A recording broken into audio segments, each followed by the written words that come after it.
क्योंकि हमें न्याय चाहिए। सरकार ये सोच रही है कि हम लोग कमजोर पड़ जाएंगे।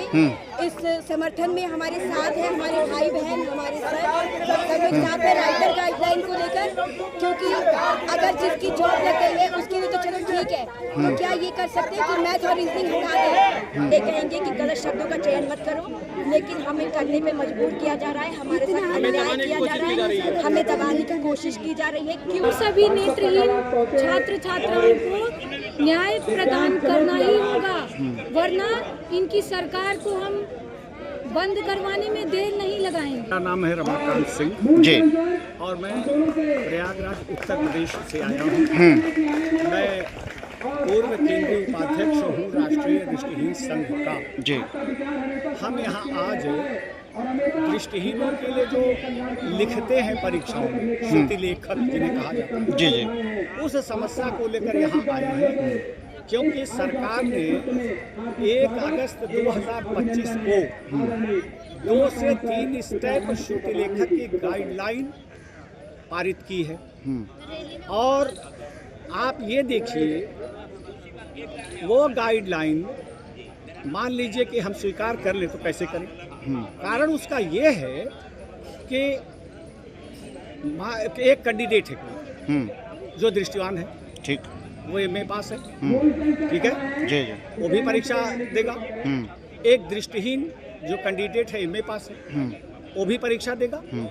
लेकिन जो दृष्टिवान एमए पास कैंडिडेट है वो अपना उत्तर परीक्षा के दौरान स्वयं लिखेगा। जी किंतु दृष्टिहीन जो एमए पास है कैंडिडेट, उसका उत्तर कौन लिखेगा? 9वीं और 10वीं कक्षा का बच्चा लिखेगा। बताइए क्या लिखेगा वो? कोई हमें बताए।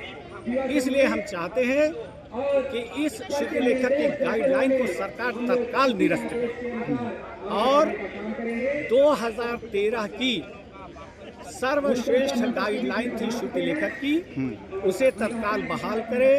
और वह गाइडलाइन हमारे स्वर्गीय पिंचा साहब, प्रसन्न कुमार पिंचा साहब थे, जो सीसीपीडी भी थे, उन्होंने जारी करवाई थी। अब वो सुविधाजनक थी, अब वो सर्वश्रेष्ठ गाइडलाइन थी, उसे तत्काल बहाल किया जाए। 2025 को राइटर एक्ट जो लाया है, जो राइटर रूल लाया है, उसे निरस्त करना, क्योंकि यह राइटर रूल हमारे हजारों दृष्टिबाधितों को रोजगार बनाने वाली रूल है और इससे हमारे दृष्टिबाधितों में काफ़ी आक्रोश है, क्योंकि इस रूल से कई बार ये भी हो सकता है 12वीं कक्षा पास करना मुश्किल होगा, ग्रेजुएशन करना भी मुश्किल हो सकता है, एमए करना भी मुश्किल हो सकता है। तो जब हायर एजुकेशन नहीं होगा, उसमें बाधाएं आएगी, तो फिर वो रोजगार कैसे प्राप्त कर सकते हैं? तो जो 2013 में स्वर्गीय पीके पिंचा जी ने जो आदेश लाया था राइटर रूल के लिए, हम लोग यही डिमांड करते हैं कि वही रूल लागू हो। अच्छा जी, मैं नेशनल ब्लाइंड यूथ एसोसिएशन का अध्यक्ष हूँ और ज्वाइंट फ्रंट के तहत हम लोग काम कर रहे हैं, भारतीय नेत्रहीन संयुक्त संगठन। तो हमारी 2 बातें हैं। एक तो सरकार जो है 1 अगस्त 2025 के गाइडलाइन को वापस ले और 2013 की गाइडलाइन लागू हो। जैसा कि आज तक ने खुलासा किया है, आपने देखा है कि राजस्थान में विकलांगों के नाम पर, जिनको माननीय प्रधानमंत्री नरेंद्र मोदी जी दिव्यांग कहते हैं, उनके नाम पर फर्जीवाड़ा हो रहा है। असंख्य लोग न केवल राजस्थान बल्कि हिमाचल प्रदेश सहित देश के अलग अलग भागों में मेडिकल सर्टिफिकेट बना करके दृष्टिबाधितों के अधिकारों का हनन कर रहे हैं और नौकरियां ले रहे हैं।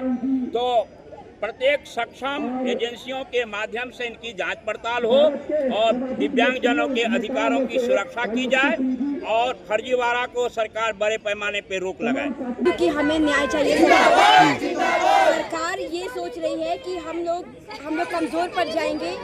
इस समर्थन में हमारे साथ है हमारे भाई बहन, हमारे सर सब लोग साथ है राइटर गाइडलाइन को लेकर, क्योंकि अगर जिसकी जॉब लग गई है उसके लिए तो चलो ठीक है, तो क्या ये कर सकते हैं कि मैथ और रीजनिंग हटा दें? लेकिन ये भी नहीं करते कि मैथ और रीजनिंग हटा दिया और राइटर गाइडलाइन हटा दिया। किस बेस पे हटा दिया और क्यों हटा दिया? ये हमारे साथ अन्याय है, घोर अन्याय है और इसको हम बर्दाश्त नहीं कर सकते। और जब तक हम भूख हड़ताल करेंगे अगर हमारी मांगे पूरी नहीं होंगी, मैं सरकार सरकार से बस इतना अपील करना चाहती हूँ कि अगर सरकार के अंदर दिमाग है तो वो हमारी मांगे पूरी करे, क्योंकि सरकार सो रही है। ठीक है, कौन ऐसा कानून लागू कर दिया जिस वजह से? वाले के साथ कुछ हो जाता है तो ये लोग कुछ नहीं करते, लेकिन अगर दिव्यांग के साथ हो गया है तो ये लोग बहुत ज्यादा हमारे साथ अन्याय कर रहे हैं। हमें तो लगता है कि सरकार भी दिव्यांग हो गई है, इनकी दिमाग दिव्यांग है। ये कहेंगे कि गलत शब्दों का चयन मत करो, लेकिन हमें करने पे मजबूर किया जा रहा है, हमारे साथ अन्याय किया जा रहा है, हमें दबाने की कोशिश की जा रही है। क्यों? क्या अगर नॉर्मल लोगों का पेपर लीक हो जाता है उनके साथ कुछ की जाती है? नहीं की जाती ना। तो अगर एक ब्लाइंड ने कुछ कर दिया तो हम सारे लोगों के साथ ऐसा क्यों? दूसरी हमारी cut off general OBC EWS के बाद हमारी कट ऑफ आती है। ये तो इनडायरेक्ट हमें जॉब से निकालने की कोशिश की जा रही है, 3 स्टेप बिलो राइटर। क्यों?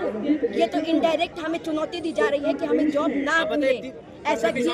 हमारे लिए क्या हम सभी नेत्रहीन छात्र छात्राओं को न्याय प्रदान करना ही होगा, वरना इनकी सरकार को हम बंद करवाने में देर नहीं लगाएंगे। हमारी मांगे पूरी हो, हमारी मांगे पूरी हो, हमारी मांगे पूरी हो।